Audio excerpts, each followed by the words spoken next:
In 2003, 19-year-old Stanford student Elizabeth Holmes believed she had an idea that could change medicine forever. She told professors, investors, and anyone willing to listen that a single drop of blood could replace the traditional blood draw used in hospitals. Instead of filling several tubes with blood, patients would only need a tiny sample from a finger. The machine she wanted to build would run hundreds of laboratory tests within minutes.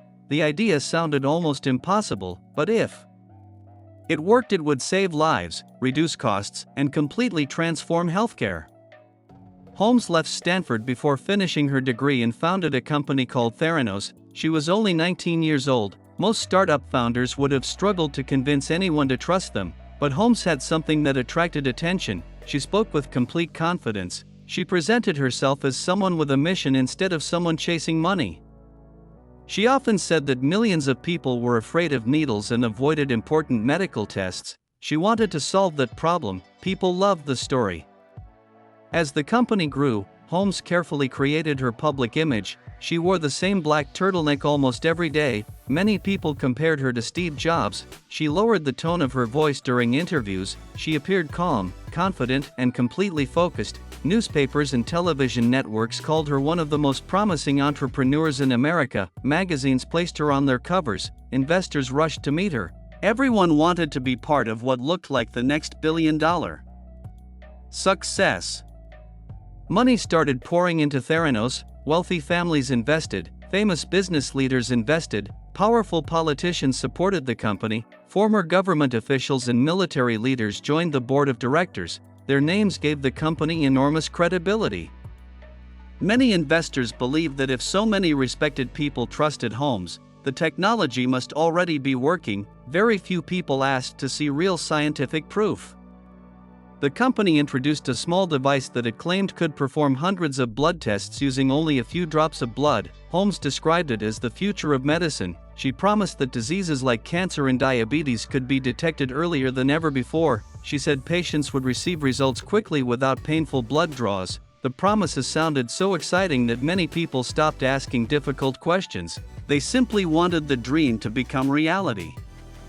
Behind the scenes, things looked very different. Engineers worked day and night trying to make the machines function correctly. Many tests failed, some results were inconsistent, others were completely wrong. Employees became frustrated because they knew the technology was nowhere near ready. Meetings became tense, deadlines became impossible to meet.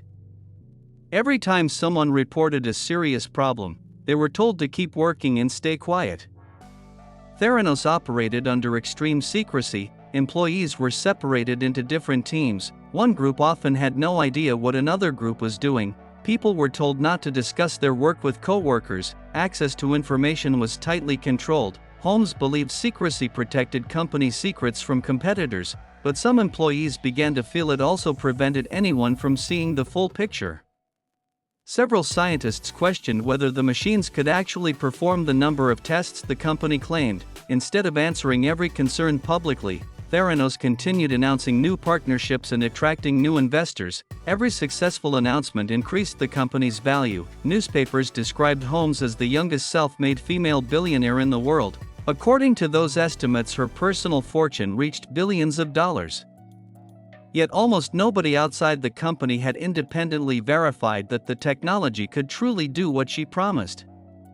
As excitement continued to grow, Theranos signed a major partnership with a large pharmacy chain. Soon people could walk into selected stores, give a small blood sample and expect laboratory results without visiting a hospital. For customers, it looked like the future had finally arrived. Long lines appeared in some locations. Reporters praised the innovation. Investors celebrated another huge victory. From the outside, everything looked perfect, but inside the company, more and more employees were beginning to fear that the entire business was built on promises that reality could not support.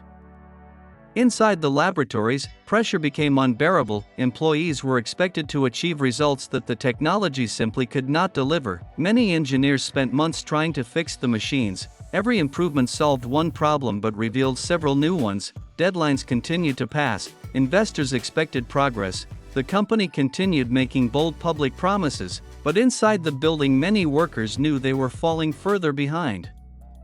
Some laboratory specialists discovered that many blood samples were quietly being tested on traditional commercial analyzers made by other companies. These were the same types of machines already used in hospitals around the world. The revolutionary Theranos devices were often unable to perform the full range of tests that had been promised. Yet customers believed every result was coming from the company's own technology. Several employees became deeply concerned. They worried that inaccurate blood test results could affect real patients. Some questioned managers during meetings, others sent internal reports describing technical failures. Instead of receiving support, many felt ignored. A few employees left the company, others signed strict confidentiality agreements that prevented them from discussing what they had seen. One young employee decided he could no longer stay silent. He believed patients deserved to know the truth. After leaving the company, he began sharing information with people outside Theranos. It was an enormous personal risk. The company had powerful lawyers and a reputation for aggressively protecting its secrets. Former employees feared lawsuits. Many were afraid to speak publicly. At the same time, journalist John Carreiro from the Wall Street Journal received a tip that something inside Theranos was not what it seemed. At first, the claims sounded difficult to believe. The company was worth billions of dollars, respected public figures supported it, famous investors trusted it. Exposing a company like that would require overwhelming evidence. Carreiro spent months investigating. He contacted former employees, medical experts, and people familiar with the laboratory operations. Every interview revealed another piece of the puzzle. Some sources described machines that repeatedly failed quality checks, others explained how traditional laboratory equipment was being used behind the scenes. Slowly, the evidence began pointing in the same direction. Theranos strongly denied every accusation. Company representatives insisted that former employees were lying because they were unhappy or had failed at their jobs. Lawyers sent warning letters, sources were pressured not to speak. The company publicly defended its technology and accused critics of trying to destroy an important medical breakthrough. Despite the pressure, the investigation continued. Eventually, the Wall Street Journal published the first major article questioning whether Theranos could actually perform the tests it advertised. The story shocked investors, doctors, and regulators. For the first time, millions of people began asking a simple question: what if the revolutionary technology never really worked? The publication triggered a chain reaction. Government agencies opened investigations, medical regulators inspected Theranos laboratories, independent experts reviewed the company's claims. One by one, the problems that had remained hidden inside the company began coming into public view. Confidence started disappearing, investors demanded answers, business partners became nervous. The image of the perfect startup was beginning to collapse, and this was only the beginning of Theranos' biggest crisis. After regulators completed more inspections, the situation became even worse. Investigators reported serious problems inside the laboratories. They questioned whether the company had followed proper medical standards. Some blood test results were considered unreliable. Thousands of patients had to be informed that earlier test results might not be accurate. For many people, this was the moment they realized the story was no longer about investors losing money. It was about real patients whose medical decisions may have been affected.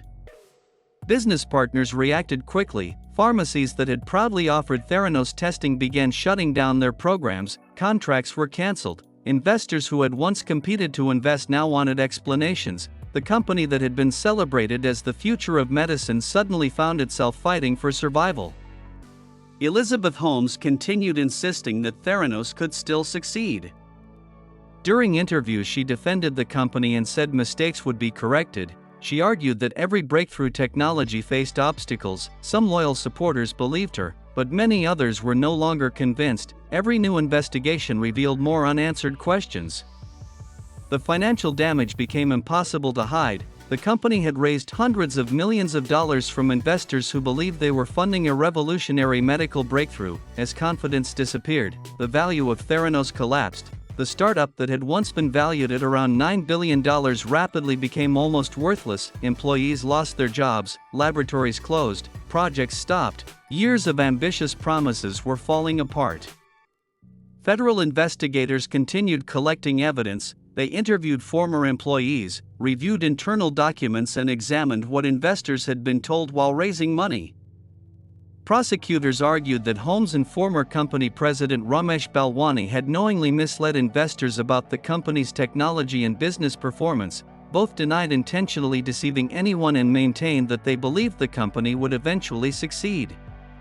The case attracted worldwide attention. Newspapers covered every court hearing, television crews waited outside the courthouse every day. People wanted to know how one of the most celebrated startups in America had fallen so far. Some believed Holmes had deliberately built the company on false promises. Others argued that she had started with a genuine dream but refused to admit when the technology failed to match her vision. After a long trial, the jury found Elizabeth Holmes guilty on several counts of fraud related to misleading investors. She was later sentenced to prison. The verdict marked the end of one of the most famous startup stories in modern history. Theranos officially ceased operations. Its laboratories closed, its devices disappeared, and the company that once promised to change healthcare became a warning taught in business schools around the world. Even today, one question continues to be discussed: how did so many intelligent investors, experienced executives, and influential leaders believe the story for so many years without demanding stronger proof? The answer is probably not simple. Theranos had a powerful vision, a charismatic founder, respected supporters, and a promise that millions of people wanted to believe. Sometimes an extraordinary idea can be so exciting that people stop asking the difficult questions, and in the case of Theranos, that mistake cost investors billions of dollars and permanently changed the lives of countless employees and patients.